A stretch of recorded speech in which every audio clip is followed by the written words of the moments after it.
Good morning बच्चों, पढ़ते this is me red fight के चैनल पे। सबसे पहले तो हम बता दें कि आज हम डिस्कस करेंगे प्लांट फिजियोलॉजी में जो चैप्टर है मिनरल न्यूट्रिशन, उस पर हम डिस्कस करेंगे। उसको समझने से पहले मैं बता दूं, जितना देर का वीडियो उसको अच्छे ढंग से आप देखिएगा, थोड़ा भी स्किप मारने का कोशिश मत कीजिएगा। पूरा देख के आप जाइएगा तो आपको एहसास होगा कि बहुत सारा ऐसा क्वेश्चन है जो हम बना सकते थे, जो नहीं पहले बना रहे थे। आफ्टर दिस वीडियो आपको एहसास एक और चीज़ होगा कि बायो से जब बायो पढ़ते हो तो थोड़ा चिड़चिड़ापन होता है कि आपको रटना पड़ता है, मगर आपको बच्चा पार्टी बोलते हैं कि आपको ये चिड़चिड़ापन नजर नहीं आएगा। जो होता है इस मोहब्बत प्यार वो बायोलॉजी से आपको हो जाएगा और आपको लगेगा कि ये जो टिपिकल चैप्टर है उसको कैसे हम डी कर सकते हैं। तो ज़्यादा बात पे हम नहीं जाते हैं, डायरेक्ट हम कॉन्सेप्ट पे आते हैं। जितना भी लिविंग ऑर्गेनिज्म हो, चाहे वो यूकैरियोटिक हो चाहे प्रोकैरियोटिक हो, उसको खाना पीने के लिए कुछ तो चीज़ चाहिए, सबको चाहिए। मतलब जितना भी लिविंग थिंग, जितना भी लिविंग ऑर्गेनिज्म हो, in the form of eukaryotic, in form of prokaryotic, सबको न्यूट्रिशन चाहिए, सबको चाहिए, सबको चाहिए। ऑर्गेनिक की फॉर्म में भी चाहिए, इनऑर्गेनिक फॉर्म में भी चाहिए। जैसे ऑर्गेनिक में हम आपको पढ़ाए थे पहले इन क्लासेस में। ऑर्गेनिक में जैसे बायोमॉलिक्यूल्स में जो होता है प्रोटीन, कार्बोहाइड्रेट, ये सब चीज, न्यूक्लिक एसिड। लेकिन इस चैप्टर में हम वाली जितना भी पढ़ने वाले हैं उस पर हम पढ़ने वाले हैं इनऑर्गेनिक के बारे में पढ़ने वाले हैं। Is that clear guys? तो सबसे पहले आज का सबसे इजी सा कॉन्सेप्ट हम आपके सामने रख रहे हैं। सबसे पहले पढ़ना हाइड्रोफोबिक एक्सपेरिमेंट। कि हाइड्रोफोबिक एक्सपेरिमेंट से आप क्या समझते हो? ऐसे समझो कि 1960 में एक भाई साहब आते हैं, सैक भाई साहब, वो एक एक्सपेरिमेंट आपके लिए देते हैं और बोलते हैं बेटा इसको पढ़ लो, एग्जाम में नीट में आएगा, आराम से बनाओ। तो एक्सपेरिमेंट क्या था? उन्होंने एक्सपेरिमेंट ये किया कि एक जार लिया जिसमें सॉइल को नहीं रखा, मतलब सॉइल को वहाँ पे, जैसे ये जार है, यहाँ पे इसमें मट्टी नहीं है, और उसके बावजूद भी बिना मट्टी का भी यहाँ पे प्लांट को बढ़ा के डेवलप करके बताया। इतना पहले समझ में आया? नहीं आया तो समझा रहा है। हाइड्रोफोबिक एक्सपेरिमेंट में ये बताने का कोशिश किया गया सैक भाई साहब के द्वारा कि कोई भी प्लांट है, मतलब कोई ऐसा एक्सपेरिमेंट के द्वारा ये बताने का कोशिश किया गया कि प्लांट जो है वो डेवलप हो सकता है बिना मट्टी का। किसका?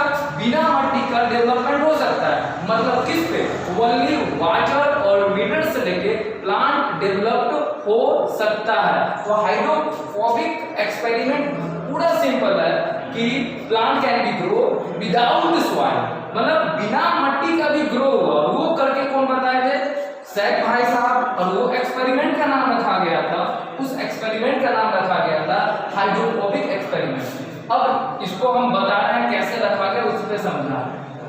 मतलब ये समझो जा रहा है, यहाँ पे प्लांट बढ़ रहा है, यहाँ पे जितना भी वाटर और मिनरल्स जो है वो डाल दिया गया, ठीक।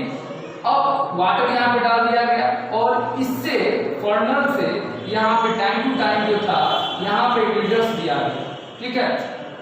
ये बात समझ में आ गई? मतलब ये समझो जार है और जार में टाइम टू टाइम यहाँ से मिनरल्स को दिया गया और यहाँ पे कोशिश किया गया, मतलब कोशिश में 110% यहाँ सॉइल नहीं रखा, लेकिन उसके बावजूद भी देखा गया ये प्लांट जो है ये बढ़ गया।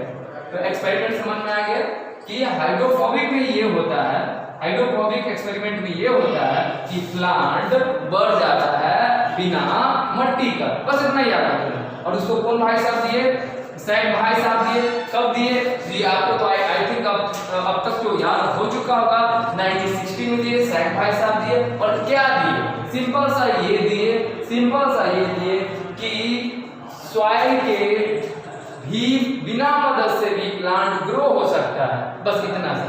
कौन प्लांट है? उस प्लांट को हमने यहाँ पे शॉर्ट में ट्रिकी वे से लिखाया है, उसको हम लोग कहते हैं TLC शॉर्ट है। अब याद रख सकते, T से टोमेटो हो सकता है, C से कुकुम्बर, सीडलेस कुकुम्बर होगा, उसको इसमें डेवलप कराया गया। तो आज का हिट क्वेश्चन, आज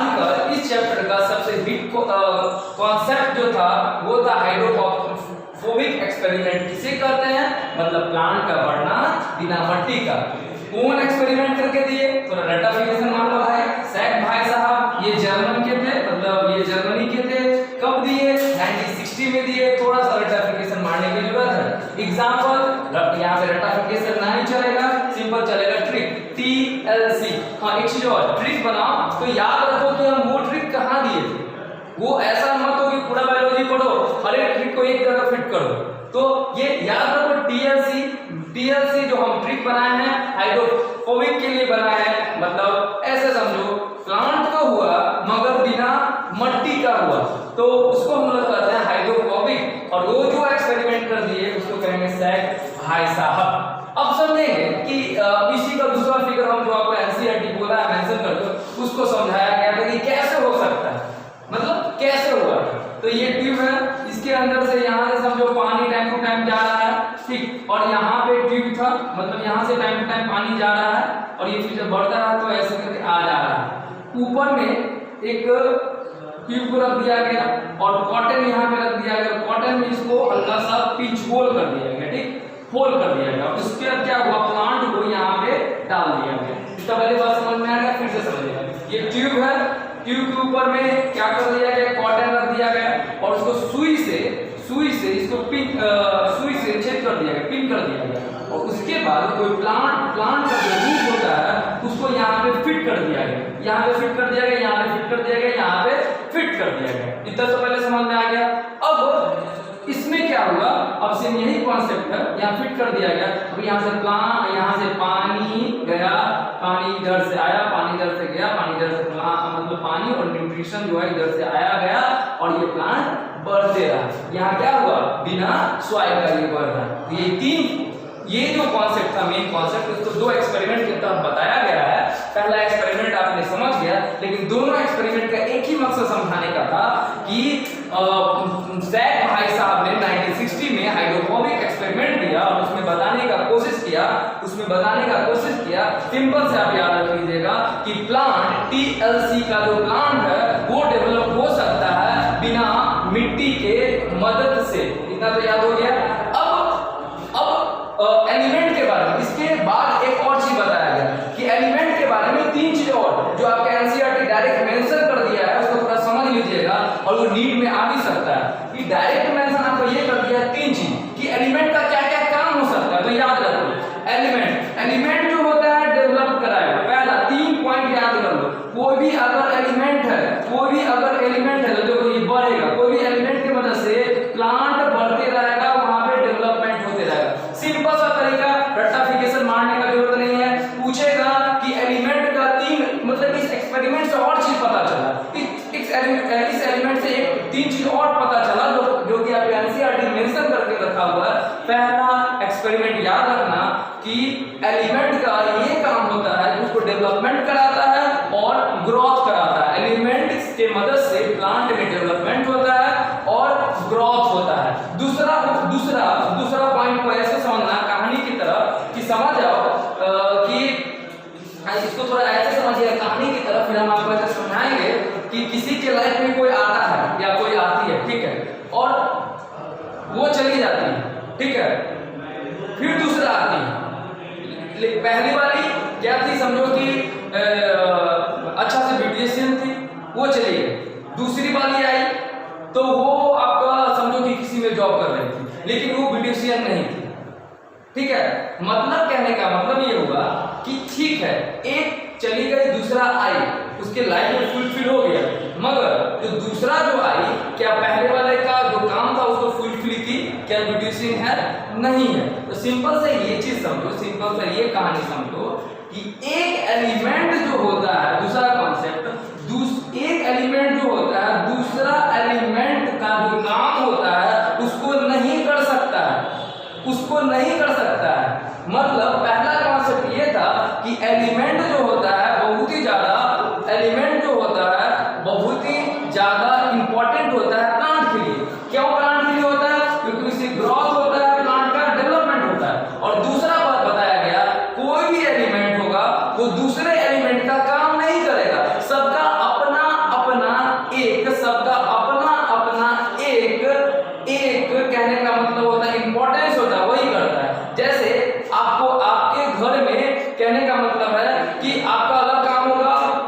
मम्मी का अलग काम होगा, पापा का अलग काम होगा। अब ये चीज नहीं है कि आप सब कुछ कर सकते हो, ये नहीं कि आपकी मम्मी हर चीज कर सकती है, ये नहीं कि हर एक मम्मी मतलब कहने का मतलब है कि पापा आपके हर चीज कर सकते हैं। कहने का मतलब कि आपके अब्सेंस में, मम्मी के अब्सेंस में ऐसा नहीं कि हर चीज पापा कर सकते हैं। ये बात समझ में आ गया?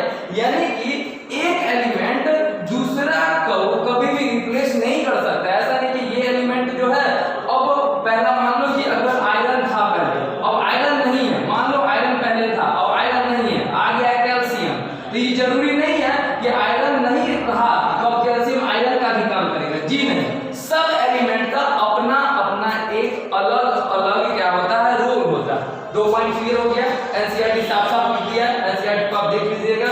तीसरा पॉइंट जो आपका है कि एलिमेंट जो होता है डायरेक्ट मेटाबॉलिज्म में पार्टिसिपेट करता है, डायरेक्ट करता है। यानी 3 कॉन्सेप्ट आपके सामने हो गया। पहला कॉन्सेप्ट डेवलपमेंट कराता है, दूसरा कॉन्सेप्ट जरूरी नहीं है कि एक एलिमेंट दूसरा एलिमेंट का भी काम कर ले, तीसरा कॉन्सेप्ट बड़ा इजी कॉन्सेप्ट है, बहुत ही ज्यादा इजी कॉन्सेप्ट है कि डायरेक्ट जो होता है मेटाबॉलिज्म में हेल्प करता है एन एलिमेंट। अब समझ में आ गया?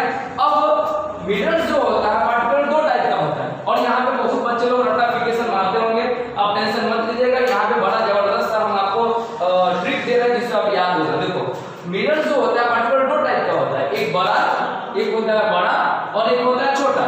बड़ा के लिए देखो MA होता है और छोटा के लिए MI होता है। कब कहेंगे बड़ा और कब कहेंगे छोटा? जब 10 मोल केजी से ड्राई वेट में जब कम होगा कोई भी एलिमेंट, तो उसको हम लोग जब ज्यादा होगा तो उसको बड़ा वाला कहेंगे, और 10 से जब कम होगा तो उसको हम छोटा वाला कहेंगे। सिंपल सा तरीका है कि 10 ड्राई वेट से जब कम होगा तो उसको हम लोग छोटा वाला कहेंगे, और जब ज्यादा होगा तो उसको हम बड़ा वाला कहेंगे। अब भाई दिक्कत क्या है? दिक्कत ये है कि इसका सारा एग्जाम्पल आपको रटना होता है, और नीट में क्वेश्चन पूछता है कि बताओ बड़ा वाला कौन है और छोटा वाला कौन है।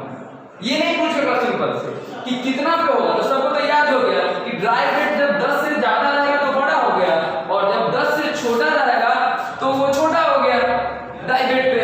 यानी 10 से कम रहेगा तो छोटा और 10 से ज्यादा रहेगा तो बड़ा। ये तो क्लियर हो गया, ठीक है ना? मगर ये पूछ देता है एग्जांपल, बताओ एग्जांपल। देखो इतना सारा एग्जांपल मैंने लिखा है, बड़ा कितना सारा है, छोटा कितना सारा है, दिक्कत होगा ना भाई? दिक्कत होगा रटने में, तो रटना मत, सिंपल सा तरीका। There is not need of single ratification, simple सा तरीका। पीके का कौन सा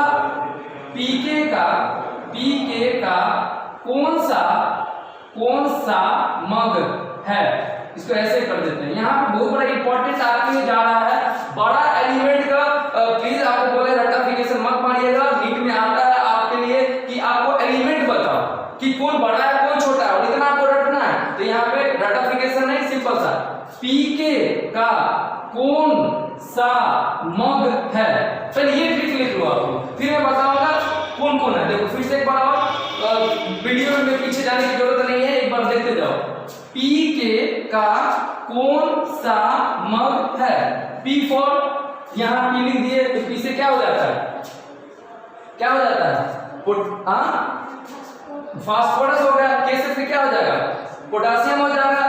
सी से क्या हो जाएगा? कैल्शियम हो जाएगा। कौन डायरेक्ट हम यहाँ पे कौन लिख दिए हैं, तो सी से क्या हो जाएगा? कार्बन। ओ से क्या हो जाएगा? ऑक्सीजन। एन से क्या हो जाएगा? नाइट्रोजन। एस से क्या हो जाएगा? सल्फर। एमजी से क्या हो जाएगा? मैग्नीशियम। और एस से क्या हो जाएगा? हाइड्रोजन। तो अब इतना रटने की जरूरत नहीं है, नीट में क्वेश्चन आ चुका है कि बताइए बड़ा कौन होता है और छोटा कौन होता है। तो बस याद रख लो बड़ा के लिए पीके का मग कौन सा है, बहुत ही ज्यादा इंपॉर्टेंट चीज है। पीके का मग कौन सा है। अब छोटा के लिए एटॉमिक नंबर 25 से 30 तक याद रख लो। सबको आई थिंक 110% सबको याद होगा एटॉमिक नंबर 25 से 30 तक का। बस उसमें से ये करना कि एटॉमिक नंबर 27 को हटा दो। ये सब एग्जांपल है बड़ा नहीं बल्कि छोटे का। याद हुआ? फिर से एक बार और समझा देते हैं कि बड़ा कब कहेंगे? जब 10 से ज्यादा होगा तो बड़ा। एग्जांपल पीके का मग कौन सा है, और छोटा कब होगा? जब 10 से कम होगा तो छोटा। अब रटने का फिर से रटाफिकेशन मारने की जरूरत नहीं है भाई, सिंपल सा 25 से लेके एटॉमिक नंबर 25 से लेके 30 तक हम याद रखेंगे, ठीक है। और उसमें से 27 जो कोबाल्ट होता है उसको याद नहीं रखेंगे, वो दूसरी चीज में यूज होता है। तो 25 से 30 तक जितना भी एलिमेंट आ रहा है except cobalt, except atomic number 27, उसको याद नहीं रखेंगे। सारा जो एलिमेंट है वो छोटा का है, और लास्ट में 42 माइवेडियम और 17 क्लोरीन जो होता है उसको याद रखेंगे। तो ये आपका हो गया बड़ा छोटा। मैं फिर से बता दूं, बहुत बच्चे कंफ्यूज करते होंगे, सबका अपना अपना ट्रिक भी होता होगा, कभी कभी ट्रिक भी फेल हो जाता होगा। तो दैट्स व्हाई आपके लिए इजी है, पीके का मग कौन सा है। और छोटा के लिए हो गया कि 25 से 30 तक याद रख लो, 27 को हटा दो, एटॉमिक नंबर 27 की जगह 17 रख लो, और 42 याद हो गया आपको 110%। आई थिंक यहाँ तक जो हमने भी पढ़ा है उसमें प्रॉब्लम नहीं होगा। और अब इस वीडियो का लास्ट कॉन्सेप्ट हम देते जा रहे हैं, और बिल्कुल ही फिर से इजी है कि बेनिफिशियल एलिमेंट मतलब समझो ऐसे कि कोई किसी व्यक्ति को बहुत अच्छा बोलते हैं, तो किस रीजन से बोलते हैं? एक रीजन से नहीं बोलते हैं, उसमें 3-4 क्वालिटी है, इसके कारण बोलते हैं। तो बेनिफिशियल एलिमेंट में 3-4 अलग अलग क्वालिटी है, उसी को डिस्कस करेंगे। बेनिफिशियल एलिमेंट जो पहला हो जाएगा स्ट्रक्चरल कंपोनेंट ऑफ बायोमॉलिक्यूल्स में, दूसरा हो जाएगा एनर्जी रिलेटेड, और तीसरा हो जाएगा एक्टिवेटेड या इनहैबिटेड। इतना समझ में आ गया कि बेनिफिशियल एलिमेंट जो होता है 3 या 4 तरह के अकॉर्डिंग से होता है बेनिफिशियल एलिमेंट। तो सबसे पहले हम चलेंगे स्ट्रक्चरल कंपोनेंट ऑफ बायोमॉलिक्यूल्स। उसका एग्जांपल उड़ाई जी कौन है तो जस्ट बताया है, कार्बन, ऑक्सीजन, नाइट्रोजन और हाइड्रोजन। याद हो गया? ये सिंपल से पूछता है, ये डायरेक्ट नीट में क्वेश्चन पूछ सकता है कि भाई बताओ कि स्ट्रक्चरल कंपोनेंट ऑफ बायोमॉलिक्यूल्स का एग्जांपल बताओ। तो कुछ याद नहीं करेंगे, सिंपल सा कौन है से मतलब कौन हो जाएगा, कार्बन, ऑक्सीजन, नाइट्रोजन और हाइड्रोजन। अब चलेंगे एनर्जी रिलेटेड मतलब एनर्जी को प्रोवाइड करता है एलिमेंट, ठीक है। तो सिंपल से याद रख लो, फोटोसिंथेसिस हो रहा होगा तभी एनर्जी मिल रहा होगा, और फोटोसिंथेसिस जब करता है तो सन को कांटेक्ट करता है क्लोरोफिल, और क्लोरोफिल में कौन सा एलिमेंट पाया जाता है, Mg। कौन सा पाया जाएगा भाई, Mg। याद हो गया? एनर्जी रिलेटेड के लिए हम कौन जाएंगे, Mg जाएंगे। एंड देन आफ्टर अब हम जाएंगे, कहने का मतलब है फिर पी के हम जाएंगे, उसको थोड़ा सा याद रख लेंगे। इतना ही आज का लेक्चर में आई थिंक आपके लिए इनफ था। एक बार एनसीईआरटी से थोड़ा जाके देख लेना, बड़े मजेदार है। पहला पेज, 2 पेज, 3 पेज को भी हमने खत्म किया। नेक्स्ट वीडियो में हम चलेंगे सारा एलिमेंट का अलग अलग क्या इंपॉर्टेंस रोल होता है उस पे, यानी 2 हम मुश्किल से आपको 4 वीडियो दे रहे हैं। ये 2020 नीट के लिए आपका स्पेशल 4 है, 4 लेक्चर क्लासेस में, 4 रिकॉर्डेड क्लास में आपका मिनरल न्यूट्रिशन जो चैप्टर है वो आपका खल्लास हो जाएगा और सारा नीट का क्वेश्चन बनेगा। फिर से एक बार आपको रिकैप करा देते हैं, सिंपल सा चीज है। हाइड्रोपोनिक एक्सपेरिमेंट से क्या समझो, कुछ नहीं समझे, बस इतना समझो कि बिना मट्टी का प्लांट डेवलप हो गया, उसी को कहेंगे हाइड्रोपोनिक। इतना समझ में आ गया? अब 1960 में क्या हुआ, कब दिए, 1960 में श्रैक भाई साहब कहाँ के थे, जर्मनी के थे। एग्जाम्पल TLC, कोई दिक्कत? अब चलेंगे एलिमेंट का 3 इंपॉर्टेंट काम। पहला, एलिमेंट की मदद से प्लांट ड्रॉ करता है। दूसरा, एक एलिमेंट दूसरे को कहने का मतलब है कभी भी फुलफिल नहीं कर सकता है। तीसरा इंपॉर्टेंट चीज कि डायरेक्टली मेटाबॉलिज्म में एक्टिव होता है, मतलब पार्टिसिपेट करता है। अब यहाँ पे कितने तरह के होते हैं भाई, मिनरल्स 2 तरह के, एक बड़ा और एक छोटा। बड़ा 10 से ज्यादा होगा तो बड़ा, 10 से छोटा होगा तो छोटा। फिर सिंपल है, इसके एग्जांपल बड़ा डिफिकल्ट था, सिंपल से हम याद रख लो। पीके का कौन सा मग है, और माइक्रो में हम चलेंगे। माइक्रो 25 से 30 तक एटॉमिक नंबर याद रखो, 27 को हटा दो, उसकी जगह 17 ला लो, और बाद में 420 में मतलब 20 को 420 है तो यहाँ पे जो ये हटा दो, मान मीडियम होता है एटॉमिक नंबर, इसको याद रखो। बेनिफिशियल एलिमेंट में हमको बताया कि स्ट्रक्चरल कंपोनेंट में कौन एग्जांपल होगा, ये हो जाएगा, ये आपका हो जाएगा कौन है, और एनर्जी रिलेटेड में हो जाएगा आपका सबको पता है क्लोरोफिल होता है, एनर्जी को ट्रैप करता है, उसमें कौन सा एलिमेंट पाया जाता है? मैग्नीशियम। आज के लिए इतना ही, नेक्स्ट वीडियो में मिलते हैं। चलते चलते जस्ट बाय बाय।